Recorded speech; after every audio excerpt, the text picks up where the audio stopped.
ఇప్పటికైనా ఆ నిరుద్యోగులు వారి యొక్క స్టడీస్ పైన దృష్టి పెట్టడానికి కార్యాచరణ రూపొందించుకోండి. మీరు ఇక ఈ ధర్నాలు చేయకండి అని చెప్పడానికి మీరు ఎలాంటి విషయాలు ముందుకు తీసుకుపోతా ఉన్నారు? ఎందుకంటే నిరుద్యోగులు అనేవాళ్ళు ఇప్పుడు ఒక రకంగా చెప్పాలంటే ఎవరు ఎడిదికి మళ్ళేస్తే అడిదికి మళ్ళేటట్టు కనబడతా ఉన్నారు. ఎవరు ఎక్కడికి కాలిస్తే అక్కడికి పోయడానికి కనబడతా ఉన్నారు. ఒకవేళ బంద్ కాలిస్తే కూడా దాన్ని పాటించడానికి కనబడతా ఉన్నారు. ఇప్పుడు భరోసా దొరకనప్పుడు హ్మ్. కొట్టుకుపోయే అవకాశం ఉంటుంది. మనం దానికి తప్పు కూడా పట్టలే మనం. ఓకే. నిజంగా నిబద్ధతతో ఉద్యమం చేసిన వాళ్ళందరూ నా మిత్రులే. నేను ఎప్పటికీ రెగ్యులర్ ఫోన్ చేస్తాను. అవును. నేను మీకు తెలుసో తెలియదు, చాలా మంది అరెస్ట్ అయితే నేను వాళ్ళ యోగక్షేమాల కోసం ఫోన్ చేశాను. వాళ్ళు నాకు ఫోన్ చేశాను. మంచి ఆలోచన. అక్కడ పోలీస్ ఆఫీసర్లతో కూడా ఒకటి సందర్భాల్లో మాట్లాడినది నా వీడియో రికార్డ్, నా ఫోన్ రికార్డ్ అని మీకు ఇస్తాను. ఇక్కడ చర్చ ఏంటంటే ఈరోజు ప్రభుత్వం భరోసా ఇచ్చింది.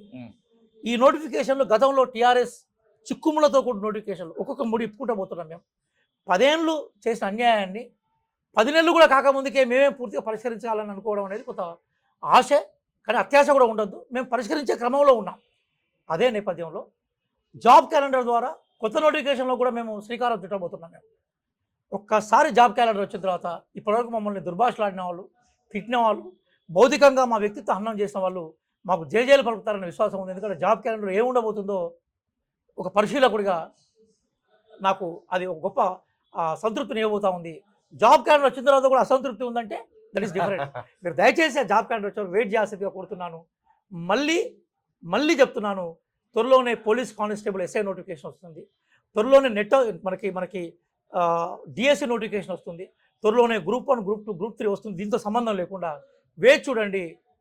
మనకు ఒక సామెత ఉంటుంది, చదవాలిరా ఎన్ని కష్టాలే వచ్చినా చదువు లేని భవిత పెద్ద సున్నా. మీరు ఏ సామాజిక హోదాను, ఏ ఆర్థిక హోదాను మీరు ఉద్యోగం ద్వారా మార్చుకోవాలనుకుంటున్నారో, పొందాలనుకుంటున్నారో దానికోసం ప్రభుత్వం తన సహకారం అందించేందుకు సిద్ధంగా ఉందని వేడుకుంటున్నాను. గురుకులాలకు సంబంధించి బ్యాక్లాగ్ పోస్టులు 1200 నుంచి 1500 మిగిలిపోయి ఉన్నాయి. ఆ బ్యాక్లాగ్ పోస్టులను నింపాల్సిందే అనేటువంటి మాట వినబడతా ఉంది. గురుకులాల వాళ్ళు కూడా ధర్నా చౌక్ వద్ద వాళ్ళ యొక్క నిరసనను కూడా తెలియజేస్తున్నటువంటి సందర్భాలు మనం చూసాం. గురుకుల పోస్టుల విషయంలో ఏమైనా నిర్ణయం తీసుకోబోతాం? శ్రీనివాస్ గారు మీతో కీలకమైన ఒక సైద్ధాంతిక విషయాన్ని, అట్లాగే సూత్రపరమైన విషయాన్ని మీతో పంచుకుంటాను. అదేంటంటే గురుకుల స్కూల్స్ ఏర్పడ్డ దగ్గర నుంచి ఇప్పటివరకు వాళ్ళకి ట్రాన్స్ఫర్స్ కాలేదండి. 15 ఏళ్ళ నుంచి 17 ఏళ్ళ నుంచి అదే స్కూల్లో పనిచేస్తున్న వాళ్ళు. ఫస్ట్ వాళ్ళ ట్రాన్స్ఫర్స్ ప్రక్రియ మీద ప్రభుత్వం ఫోకస్ చేసి సీనియారిటీ లిస్ట్ను అవుట్ చేసింది. అప్పుడు ట్రాన్స్ఫర్స్ ప్రక్రియ అయిపోయిన తర్వాత ఏమైందంటే 1:1లో ఉన్న వాళ్ళను తీసుకుంటుంది. 1:1 వాళ్ళను తీసుకున్న తర్వాత ఎన్ని వేకెన్సీస్ ఉంటాయనేది స్పష్టంగా తెలుస్తుంది. ఇప్పుడు అంతా ఊహాజనితమే, కానీ స్పష్టంగా ఎన్ని వేకెన్సీస్ ఉన్నాయనే విషయం కూడా తెలియదు. ఎన్ని వేకెన్సీస్ అరైజ్ అయిన తర్వాత అప్పుడు నోటిఫికేషన్ ఏం చెప్పింది, ఎగ్జిస్టింగ్ రూల్స్ ఏం చెప్తున్నాయని దాని మీద ప్రభుత్వ నిర్ణయం ఆధారపడి ఉంటుంది. కాబట్టి నేను ఆశ పెట్టట్లేదు, నేను నిరాశపరచట్లేదు.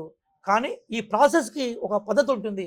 ఆ పద్ధతి అయిపోయిన తర్వాత నేను నిర్ణయం అవుతుంది తప్ప మన అవసరాల కోసము ఇమీడియట్గా నిర్ణయం అయ్యే అవకాశం ఉండదు అనేది అభ్యర్థులు గమనించాలని కోరుకుంటున్నాను. కానీ ఒక్క విషయం చెప్తాను, ఖచ్చితంగా ఈ రాష్ట్రంలో ఉండే అన్ని రకాల నిరుద్యోగులకు, ఇంక్లూడింగ్ టు గురుకుల నిరుద్యోగులకి కూడా న్యాయం చేసే పద్ధతి, ప్రక్రియ, ఆలోచన, ఆచరణ కాంగ్రెస్ ప్రభుత్వం దగ్గర రేవంత్ రెడ్డి గారి నాయకత్వంలో ఉందనే విషయాన్ని దయచేసి అర్థం చేసుకోండి. జీవో నెంబర్ 46 అంశం ఏమన్నా దానిలో మీ చర్చలోకి వచ్చిందా?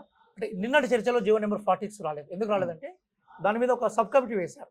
ఆ సబ్ కమిటీ రిపోర్ట్ వచ్చినాక ఆ సబ్ కమిటీనే ఆ సమస్యకు పరిష్కారాన్ని చూపెడుతుంది.